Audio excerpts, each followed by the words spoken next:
Shalom pepe de Dieu, shalom libota na nzambe, tika nzambe a pambola yo. Yo motoza branché na moment oyo tika bula mwa nzambe ezala partage ya vie na yo. Na pesi su nzambe wana merci nzambe asali biso ngulu ya komona na lisusu kozala liboso na bino na kati ya émission na biso instant de prière.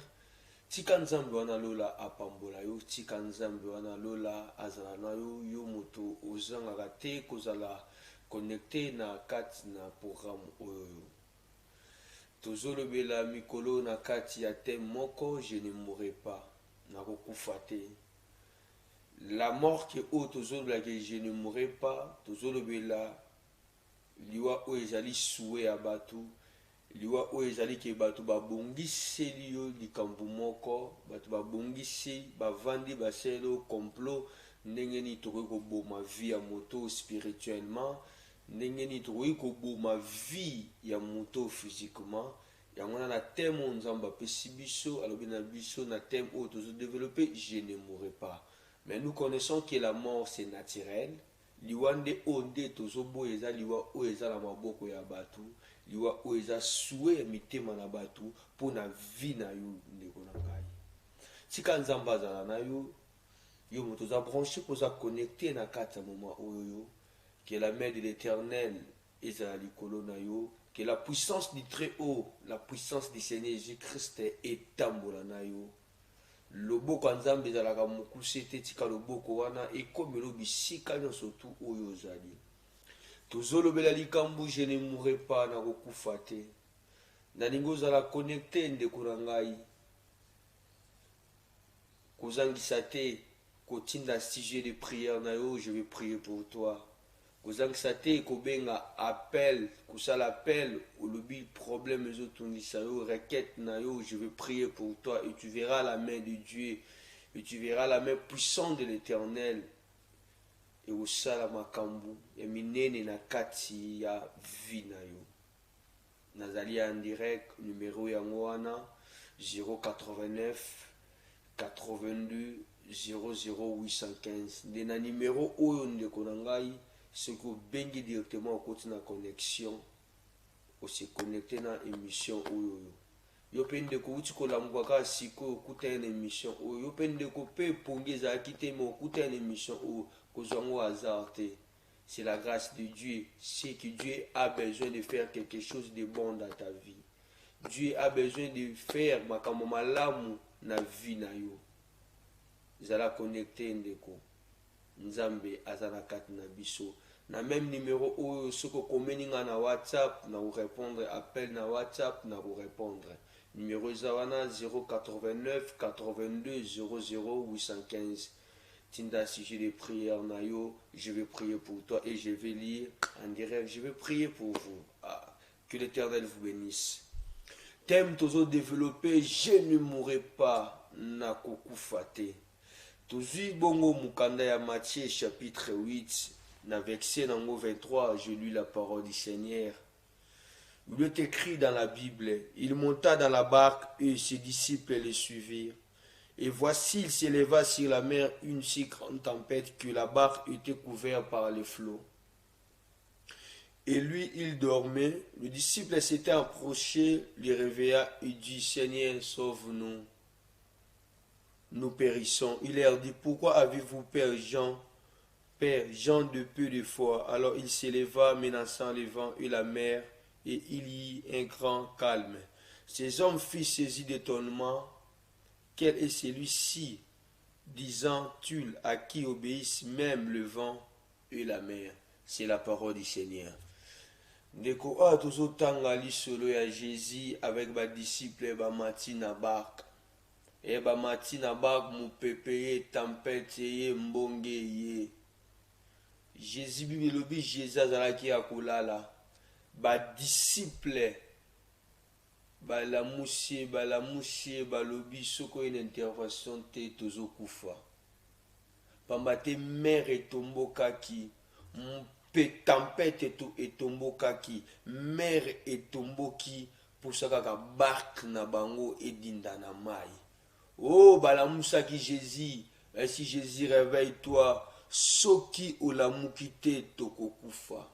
Soki olamuki te tokokufa. Yango tozobela ntina na terme je ne mourrai pas. Eza situation o ba disciple ya Jésus bakutanaki nango wana bango na barque likolo ya mai, situation bakutana nango yango wana. Tempête s'est jetée contre bango. Mer etomboki contre bango. Car Belobi s'élèvera s'il a mis une si grande tempête que la barque était couverte par les flots et lui dormait. Les disciples s'étant approchés, les réveilla et disant, Seigneur, sauve-nous, nous périssons. Pambate mupepo eyaki na dimension mupepo wana yeka pona kodindisa barque. Or kodindisa barque ezali koboma bateau baza na kati ya barque. Mais bamba bité, Seigneur, réveille-toi, réveille-toi, sinon nous périssons. Sinon, tozokufa, réveille-toi. Et puis, l'Éternel Jésus-Christ a se réveillé qui peut calmer qui tempête, tu en a peut tempête, tu en es yokaki. Puis la Bible dit ceci, bah disciple, la kamunanyo yo mu pepe pembonge ezotosa. Ya ona ina lo banande komoko ozolandanga siko yo bisika nyonso tu ozwami ozolandanga yi. Okonananga même na nzela ya YouTube na kata chaîne le temps. Nazo senga pe directement ya bandeko bo s'abonner massivement na kati ya chaîne na biso ya YouTube il est temps kuno kokuta ba mateya o ezali ebele par la grâce de Dieu et par l'onction divine de Dieu toza ko développer petit à petit. Bien aimé Bible ezolo babwe mbonge tosi ba disciple ba kamwe ya mpena ina lobela na tina ya vie ya mutu moko. Lobi soki ezalaki mbonge etakaki barke oyo badisciple bazalaki nango na kati lelo oyo mpe barke wana eza bomoi na yo oyo mipepe etelemi oyo mopepe naturel comme ça te mais mopepe oyo eza ce sont des choses spirituelles batempete oyo eza ce sont des choses spirituelles eza bataki ya monde ya molili eza bataki ya monde ya magie eza bataki ya monde ya idolâtre eza bataki ya monde ya balie oyo koki kose retrouve nango bien aimé oyo etelemi mpona komenace bomoi na yo ezoyaka na objectif moko mpona koboma yo bien aimé mpona kolongola vie na kati ya bomoi na yo mpona kolongola esengo na famille na yo mpona kolongola esengo na musala na yo bien aimé eza ntina ya batempete oyo ezotelema. La tempête lorsque telemaka na vie ya moto, lorsque sorcellerie est telemaka na vie ya moto, il y a un objectif moko pona ko détruire vie ya moto wana et ko se manifester na nzela ya malade et ko se manifester au salaka commerce ba perte et ko se manifester na musala oyo salaka ba erreur komi mingi mais yo so comprendre te eza mi pepe ya monde molili eza ba tempête mi pepe ya monde molili pour na ko ya ko englotir vie na yo koya ko dimbisa vie na yo koya koluka ke vie na yo ezala na limite ya koluka ke vie na yo o exister lisusu te. Ce sont les attaques diaboliques, ce sont les attaques sataniques ndeko nanga ozolanda ngai. Parfois na vie na yo ozomona makambo eza kaka ko s'empirer na ko s'empirer. Oh ezoyaka na objectif moko pour na ko détruire âme na yo. Pour nous détruire vie na yo, pour nous détruire voire même bana na yo, voire même mwasi na yo, voire même mobile na yo, voire même musala na yo. Oh tozolo bela na ta temo ezoloba je ne mourrai pas. Et amaloba David azoloba parce que David avait l'assurance avec son Dieu. Quand David il dirait que je ne mourrai pas, donc David azala qui na assurance na ye. Oh assurance il y a David, ezaki pas papa na Isaïté. Assurance il y a David, ezaki et pas ba frère na yete assurance ya David ezaki pas basi na yete pour Bible lobi azaki na basi ebele. La Bible dit encore assurance plutôt que tu ya David ezaki pe likolo ya bana nete mais l'assurance ya David ezalaki et pas ya Nzambe o apesa ye pema o asalaki azalaki no lobi non Abi je ne mourrai pas. Il y a yebisa moto moko ozolandanga na tango. Oza branché ozolandanga. Luka assurance à vie na yo ezala pas Jésus. Pour lorsque oza kotia assurance na yo et pas Jésus. Et ya tongo, et ya midi, et ya soir, et ya butu okubanga eloko moko te parce que l'Éternel Jésus-Christ oyo tieli mutema, il va te sauver, il va te défendre. Comme la Bible dit ceci, Jésus-Christ a telemaki pe a menacé maiwana oebande koluka liwana via ba disciple. Tika nzambe a telema na moment oyo na zoloba, a telema na tina ya vi na yo, atala mupepe oya mitema mabe ya bato etelemeli yo, mupepe oya ya bondoki ya fami na bino oyo etelemi, oyo ezoluka mutu elia na mwa oyo ya septembre, oyo ezoluka mutu ebelisa maladi moko na mwa oyo ya septembre, oyo ezoluka emema accident na kati ya fami na bino, tika nzambo ya lola, oyo atelemelaka bamilimo nyonso tu oyo etelemaka mpona kokombattre bana na ye, tika nzambe wana atelema na ntina likambo ya vi na yo. Ndeko Bible lobi Jésus atelemi badisiple balobi o tozokufa na ina yebiso soki nzambe atelemi na vi na yo te eza pasi, soki nzambe atelemi te ba disciple bazali na mutu mususu obelela te soka Yesu te. Yo na lingi na ba situation ya vie na yo, na ba difficulté ya vie na yo, na lingi obelela Yesu. Wana mutu mususu ya kobelela te parce que en Jésus nous avons la promesse de la parole. Or quelle est cette promesse? La promesse est que je ne mourrai pas, c'est-à-dire quoi? Nakokufa na liwa ya maboko ya batu te, nakokufa na suwe ya batu te. C'est-à-dire quoi? Projet surtout il y a ténèbres likolo ya vinanga et kozala na impact mon côté parce que la Bible dit ceci, celui qui est en nous, il est plus fort que celui qui est dans le monde. Nalina yebisayo, muto azo bloqué vina yo, muto azo méditer contre yo, muto azo vanda azo sala ba complot na contre vina yo. Jésus il est plus fort que lui. Muto azovanda zota ndeni na koko boma vina ye, ndeni na ko stopper vina ye, ndeni na kolongola esengo na kati ya bomo ye, na bomele bana ne nyonso tu, na bomela ye libala, na bomela ye musala, na lingi na yebisa yo muto wana zotake yo, il n'est pas plus fort que ton Seigneur Jésus-Christ. Jésus est plus fort que Basoxé à famille Nabino. Jésus est plus fort que l'entourage na yo. Jésus est plus fort que na bateau yo. Il est plus fort contre bateau bazo bundisa yo. Tikanzamba pambola yo. Tikanzambe azala na yo. Bible lobi monge tombo ki posaka eboma bango. Na momo na zoloba. Ba telemi déjà. Ba simbi bambedi. Ba telemi déjà. Ba simbi ba singa. Ba telemi déjà ba simbi ba kibota na bango ba simba bite lelo nde tozobo maye tikana yebisa yo panda bango ba ozwa résolution ya koboma yo o ba oyeba teke yo za na nzambe ba disciple ba fisa nzambe nini lamuka Yesu lamuka soki o lamuki te tokokufa na lingi na problème ya kana yo tala maladi ozobela ezwi tango mulai olio lukaka banda kwa nganga olie olukaka bandako ba marabu na biso na moment ozolanda nga lukande Yesu aya na intervention en vie na yo posoki Yesu ayete kufa ekozala partage na yo tanengo komi nzoto ekondi yo ozobela bamenio na bopitali kilikili maladi ezomonana te mais mutazo konda mutazo souffrir mais tikana yebisa eza ba tempête yo sara geste moko yebisaka Yesu lamuka kotikanga na situation oyo te. Bible je ne mourrai pas ndeko tika nzamba pambola yo numéro na ngai yango na 089 82 00815 Bengangai naza direct, je vais prier pour toi. Pesa si j'ai des prières na yo. Komelanga na SMS. Papa, problème na ngezabu. Je vais prier pour toi en direct.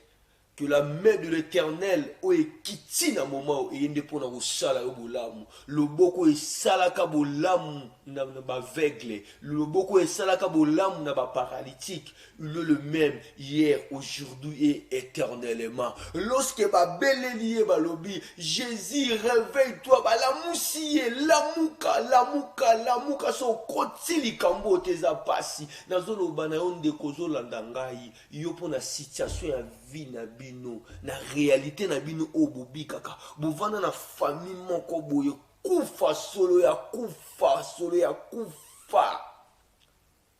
Chaque année, beaucoup fait la kaka. Chaque année, bobelisa kaka. Chaque année, bandekona bino. Soki ba mati ba kita kaka. Ils ont déjà signe à mort. Ils ont déjà signe à kufa. Deko. Au lieu de l'anga, je n'ai pas des unités pour vous rappeler. Le moyen le plus facile qui est ôter unité et tu m'appelles, je vais prier pour toi. Je suis en direct. Pour le bandego, peut-être au Kazakh, je ne suis pas en direct. Non, je suis en direct. De Konanga aux outils de l'anga, j'ai voulu. De Konae Bissio, Soki. Nzamba ete mususu zate. Parfois, mon niveau, na kati ya famille, na situation, na bino ya famille, mamna ndego loba. Batu soka ba matsi ba kitaka.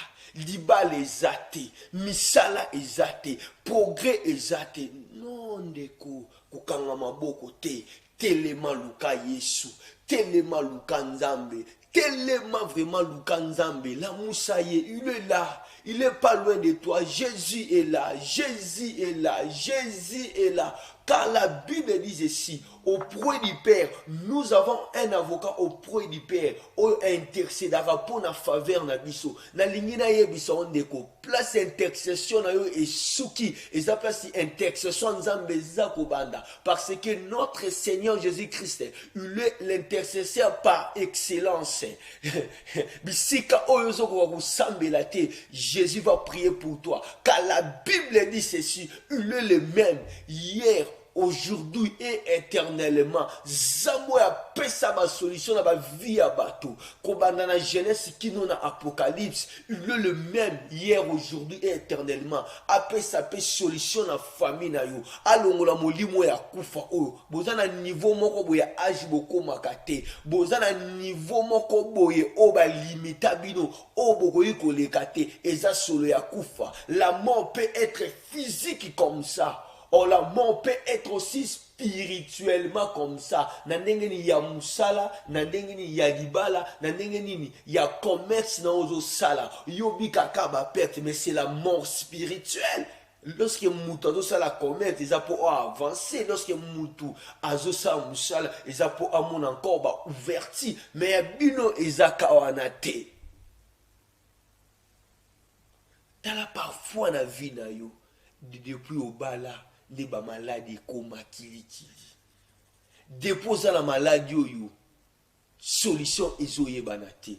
Na sambeli ndeko nyonso to aza maladie, babengo maladie incurable. Tika nzambo yo abikisaka maladie incurable, abikisa yo. Na bengani musika na yo, loboko nyonso tu oya mundu, oye telemeli vi na yo, oye telemeli famille na yo, na bengani yango dans le nom de Jésus. La Bible dit ceci, Jésus avait menacé mon peuple.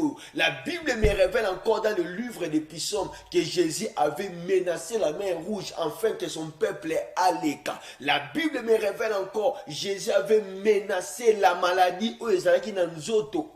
Ya mama bokilo ya Pierre, ya onazo sambela nzambe wana, oya menasaka molimo ya kufa, oya menasaka molimo ba perte, oya menasaka molimo ya ba déception, oya menasaka molimo nyonso tu, oya ezangisaka bana na ekinya. Tika nzambe wana a menacé molimo nyonso wana. La Bible dit ceci, Jésus avait menacé la tempête, nazo sambela nzamba lola na momoyo, a menacé ndoki ya libota na bino, ndoki ya pango vandi, ndoki ya quartier na bino wana nzamba menacé ye, o yazo kansa ye aza grand prêtre, yende champion, yende mokonzi te, omikosa, le chef c'est Jésus, le maître suprême c'est Jésus, le grand prêtre c'est Jésus, aza nul et sans effet, ina yebisayo, tika nzamba menacé ye. Oh, bola mwanzambe. Bola mwanzambe leki ebele.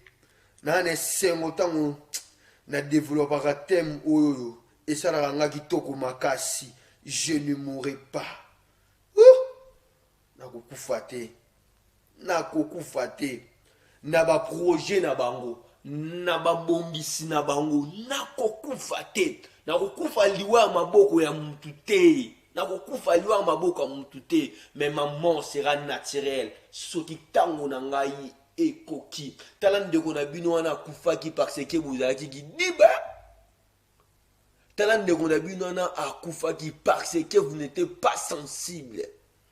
Mais cette fois-ci, la même maladie ezaki pan ndeko na bino yango ekomi pan ndeko na bino na mususu. Bozwa conscience. Bozwa conscience. Bozwa conscience cette fois-ci. Bozwa confiance que le Dieu de la Bible, il est capable, ce Dieu-là. Il est capable. Bible l'obéit soit tellement qui peut menacer. Si quand on va menacer, nous tournons sur tout. Il y a ma canisse, il y a ma baie contre yo. Nous tournons sur tout au hasard vendant c'est le projet. Alors c'est le projet à Bomelo Libala. Alors c'est le projet à détruire les démarches dans le voyage. Alors c'est le projet de détruire les démarches dans le Moussala. Alors c'est le projet de détruire banana. Bon même Libala. Bon moi si Tomo Bali. La sambeli nsambo ya lola oya menasaka. Akende ko menacer bango dans le nom de Jésus. Zambo a frappé qui Égypte. Zambo a frappé qui Pharaon. Ableka ko frappé mutu nyonso tout oazo teleme la vie na yo. Oazo luka a détruire yo. Oazo luka alongo la fête na bomo na yo po akotisa matanga. Tika nzambe ona ansa chargé na ye. Dans le nom puissant de Jésus. Dans le nom puissant de Jésus. Si quand Zambe wana lola. Akanga molimo nyonso tu ya molimo oya kufa. Oyo ils ont frappé dans ma porte nyonso tu. Si quand Zambe wana a délivré ya libota. A épargné ya yo libota. Dans le nom puissant de Elohim Jésus. Ndeko. Soki Yesu ayete na ba vie. Il y a bato misusu eza pasi. Oh, ba disciple batali. Ba disciple batali balobi rien. Si Jésus la mouka. So la moukite to kufa. Na biso mona situation vie na yo. So belier surtout aux solution te. Je te dis la vérité. Comment la situation na yo. Combien d'hôpital ou leki. Combien de bakisi ou meli. Quand la situation de la famille, regarde un peu votre famille. Son moutaillé, il sent que la mort. Dans votre famille, ma santara fétité. Il sent que c'est la mort qui règne dans cette famille. Rien ne marche. Rien. Ils ont quoi avancer. Mais tu es là. Tu es là. Qu'est-ce que tu fais? Mais moi, je te dirais, fais ce que le disciple Salaki, le disciple Salinini, réveiller Jésus, réveille-toi. Sokoyete tozo kufa. Réveille-toi, Elohim. Sokoyete toko kufa. C'est ce que le disciple Salaki, la lingi peyo au salawande disciple Salaki. Tellement de kobisiko zali tali sanzambe situation na yo na éviter parfois situation nini yozo le kanango parce que batna baza ba problème na bango batna batu baza ba réalité bazo traverser batna batu pe bana ba bitumba na bango mais na nyoso nde konangai la Musa Yesu la Musa Yesu la Musa Yesu. Moi je sais, la Bible me dit, si tu étais là, mais notre frère Lazare a Koufa quitté, si tu étais là, oh bien-aimé, Bandeko va croire que ce qui Jésus est là, mais la mort ne peut pas frapper. Que la mort, satanique, diabolique ne peut pas frapper. Yesu. Yesu. Yesu. Yesu. Bible, si tu étais là, mais notre frère a koufa quitté. Il y a un lobaki, ce qui est soazalaki, mais maman la bino a koufate. Ce qui est soazalaki, mais papa la bino a koufate. Parce que leur guérison, ils ont beaucoup Yesu. Tellement que malade n'a pas situation, n'a pas qui contrôler, manipuler dans le monde il y a ténèbres. Et comme nous sommes pas pays africain, la sorcellerie à ma casse. Lukanzambe na vina yo. Lukanzambe. O comme tout ça bina luki musala na zozo ate. Ba chaussure silingai na ko konsio pe luka penzambe bongo. Luka penzambe. Luka na ba gêne ndeko. Luka nzambe na ba veille ndeko. Luka nzambe na kata ba prière ndeko. Oromona ye. Quand il te dit, cherche-moi. Cherche-moi. Invoque-moi. Invoque le nom de l'Éternel. Zama o répondre yo. Na ko teleme la molimo nyoso tu yangando lingo mela vida yo. Na ko teleme la ngope na ko menaçango dans le nom puissant de Jésus. Molimo nyoso tu ya serpent. Elinge boaka venin na famille na yo. Na eko menacer yango dans le nom puissant de Jésus. Molimo nyoso tout. O deje telemi. O balobi te o leka mukola lelo te. Na biso ko leka mukola lelo na kombo na Yesu. Na kombo na Yesu, tu dois passer mukola lelo dans le nom de Jésus. Oh, tout balobi likola vina yo. Ba décision na bango ba zui. Déjà ba bongsi ba date na bango. Ba dato ba ko piéger yo. Ba dato ba sali pour na accident na yo. Ba dato déjà ba bongisi parce que le monde à ténèbres est là pour planifier des choses pour na nuire bana na nzambe. Et na roi moko. Sou kaninga to ndaka na Israël. Au monde a échec. Au monde kaka côté balinga batia base pour bakanga libota na Israël armée na bango e bande kaka ko simbate roi tuni est-ce que ça na kati na bino motomoko akenda ko pesa bango basango côté ki na bango ba plan on a kati babité mutu azate on ba yeba kiteke na Israël il y avait un prophète Élisée. Lorsque bon ça va plan, le prophète Élisée partait chez les rois pour révéler roi, attention, bâtir le piège du coteau. Et aujourd'hui, le grand prophète Élisée, c'est le Seigneur Jésus-Christ. Car la Bible dit ceci dans le livre Hébreu chapitre 1er. Autrefois, Dieu nous avait parlé dans le prophète. Mais aujourd'hui, il nous parle dans le fils. Oh, fils, c'est Jésus. Oh, Jésus, c'est la parole. Oh, c'est la parole qui sauve. Oh, c'est la parole qui révèle. Na déclaré na vie na yo tika mutu ya lelo. Zambe a révélé yo ba plan nyonso tu ya ténèbres contre ta vie. Zambe a révélé yo ma bongisi nyonso tu ya ténèbres contre ta famille. Zambe a révélé yo ma bongisi nyonso tout ya ténèbres ezoluka ko sala pona vie na yo. Zambe a révélé yo, Zambe a révélé yo, Zambe a révélé ba plan na bango dans le nom puissant de Jésus, dans le nom puissant de Jésus. Tika Nzambe a révélé yo. Nzambe a révélé yo atalisa yo bitumbo ezoluka po eboma bomo ina yo.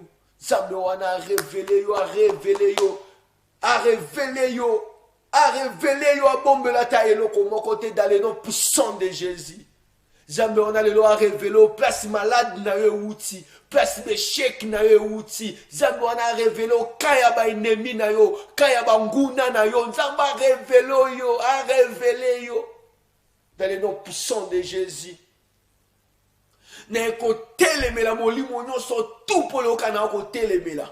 lolenge Jésus a telemela ki mer rouge ngape na eko telemela molimo échec na vie na yo na eko telemela molimo échec na vie na dans le nom puissant de Jésus na eko telemela mon peuple nyonso tu ezoluka ko frapper vie na yo ezoluka ko détruire vie na yo na ye ko telemela ngo dans le nom puissant de Jésus mon peuple nyonso tu ezoluka ko ravir yo esengo na ye ko telemela ngo dans le nom de Jésus dans le nom de Jésus car la Bible dit ceci si Jésus garde personne ne peut ravir à Jésus comme nous sommes le brebis.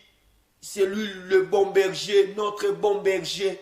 Mutu moko tako boto la brebis na maboko ya berger. Na zo miso mutu moko te akora vir bomo inayo pendant que ton berger est là. Oh, c'est lui que nous invoquons. C'est le Seigneur Jésus-Christ. Il est le maître de toutes choses. Car la Bible dit ceci, toute chose a été créée pour lui, par lui. Alléluia. Alléluia. Ma projet na bango, ma bongisi na bango po na vie na yo ba échouer. Ba bongisa déjà ndeni ba sala fête si lorsque yo zo kweya. Ba kozela ko kweya na yo ba kolemba. Moi je connais dans la Bible nyoka su Paul ba ozela Paul akufa. Depuis bazozela Paul akufa parce que serpent azanaki. Donc serpent moko trop dangereux ba zeli du roi Paul batikele ko mona ngote ezande mona ka vi na yo bako zela liwa na yo bako mona yangote bako zela échec na yo bako mona te bako zela bana na yo babela mwasi na yo abela mobali na abela bako mona te entreprise na yo kufa ba mutu kana sa ka taxi kufa bako zela bako mona yangote. Benganga bien-aimé numéro yango wana 089 82 00815. Comme SMS, je vais prier pour toi. Benganga, je vais prier pour toi. Même si WhatsApp, je vais prier pour toi. Que la main de l'Éternel est là, du colonayo. Neko, yes, une des solutions. Yesu nde elikia toyebi nzambe mususu te toyebi ka obele Yesu oyo banda kwanganga tokota te banda kamarabu tokota te biso toyebi ka kombo Yesu kombo ndeza na solution kombo onde ebenga na kamipepe ya mabe kombo Yesu kombo oyo banguna bakoka ku supporter te eza kombo Yesu Yon a eko déclaré na vie na yo. Tika eke kombo ya Yesu oyoyo. Et rendre yo invisible dans le monde ya ténèbres dans le nom de Jésus. Kombo ya Yesu. Et bungisa kombo na yo. Na ba tableau na bango dans le nom de Jésus. Kombo ya Yesu oyoyo. Kombo yo. Et bimisa yo. Na milangi o bakanga yo dans le nom de Jésus. Kombo ya Yesu yo. Ebimiso na kata banvutuma dans le nom de Jésus. Kombo ya Yesu yo. Ekata yo basinga bisika tu bakanga yo dans le nom de Jésus. Kombo ya Yesu yo. Elimu sa photo na yo. Suki na yo, manzaka na yo, eteni elambano bisika tu ba mema dans le nom de Jésus. Kombo ya Yesu yo, kombo ya Yesu yo. Et opérer miracle na vie na yo. Et panza bango, et panza banguna na yo, et panza ba sorcier, et panza ba marabout, et panza ba magicien, et panza ba occultiste contre ta vie dans le nom puissant de Jésus. Alléluia. Oh, Yesu Zamalam, Yesu Zabolingo, Tika kombo yo, ya Yesu yo, eteli misayo na met hôpital, dans le nom puissant de Jésus, Oh, kombo ya Yesu yo, Kombo ya Yesu yo. Et ça la opération sans cicatrice. Et ça la opération sans cicatrice. Kombo yo. Dans le nom puissant de Jésus. Oh, nous avons qu'un seul nom. Le nom que nous avons, c'est le nom de Jésus. Nous avons réussi qu'un seul nom. Nous avons réussi que le nom de Jésus. La Bible dit ceci. Au nom de Jésus, tous les genoux fléchiront. Tika na kombo ya Yesu, milimo nyonso tu ya bondoki, oye contrôla ka vie na yo, oye sala ka suivi ya vie na yo, et fukama na moment oyo, dans le nom puissant de Elohim Jésus, dans le nom puissant de Jésus, au nom puissant de Jésus. Oh kombo ya Yesu, toi na kombo mususu te, makomi elobi, opesi biso kombo yo, pona kobikisa ba maladi. Opesi biso kombo yo pona ko chasser ba démon nde na kombo ya Yesu nazo benga na bandoki nyonso tu bazingi vi na yo dans le nom de Jésus c'est le complot ba yokani bandoki avenio na avenio ba sangani contre vi na yo komitungisa mate Bible lobi nini bako ya nzela moko me bako zonga nzela moko te tika bango ba sangana ba attaquer vi na yo et kozala nul sans effet mais rouge comme la bango bako panzana. La Bible dit ceci, ben ennemi na yo bako koya na gauche pe bako koya na droite na yo. Oh Jésus, je sens la main de l'Éternel. La main de l'Éternel les a opéré ma na moment où on a vie à battre que vous êtes connectés. Que la main de l'Éternel est bandit au salamoussala. Et reçois la guérison. Reçois la guérison. Et je prie pour Nandeko Mako les autres tambolate. Mako les a bloqués. Basali ba kinezo simbate. Mais je déclare dans ma colonayo. Je déclare dans ma colonayo, reçois la guérison. C'est Jésus-Christ qui guérit les paralytiques. Que Jésus-Christ qui fait marcher les paralytiques. Il est le même que ce Jésus-là puisse te guérir dans le nom puissant de Jésus. Oh Jésus. Tikanzamba pambula undeko. Numéro nanga yangwana 089 82 00 815. Tu peux même m'appeler après l'émission, je vais prier pour toi. Tu peux même m'appeler Natongo, je vais prier pour toi. Je suis là pour vous, je suis le serviteur de l'Éternel, esclave de la sainte doctrine de Jésus-Christ. Tikanzambe a pour Mbolayo, ezali ministère, il est temps de toutes choses, il est temps, il y a guérison, il est temps, il y a progression à vie, il est temps qu'il ait accompli ma grande chose au réveil la vie na yo. Ça c'est le ministère a eu le temps. Il est temps pour nous comprendre que le son de l'Éternel, il a déjà. Que l'Éternel vous bénisse. Vous avez une émission dans biso instant de prière, dans émission où tu peux savoir sujet de prière et tout ça mais la rapport n'a pas tout direct. Que l'Éternel Dieu vous bénisse abondamment et n'oubliez pas de konangai ko s'abonner na katia chaîne oyoyo chaîne abiso il est temps tu vis. Kobo sanate ko s'abonner na katia chaîne obo s'abonner massivement. Vous s'abonner massivement sur au Keka na YouTube, au Betty, il est temps TV, au Mona, chaîne au Erobima, na ba prédication au Ezali, bele kuna par la grâce de Dieu, Zambazo Salabisongolo.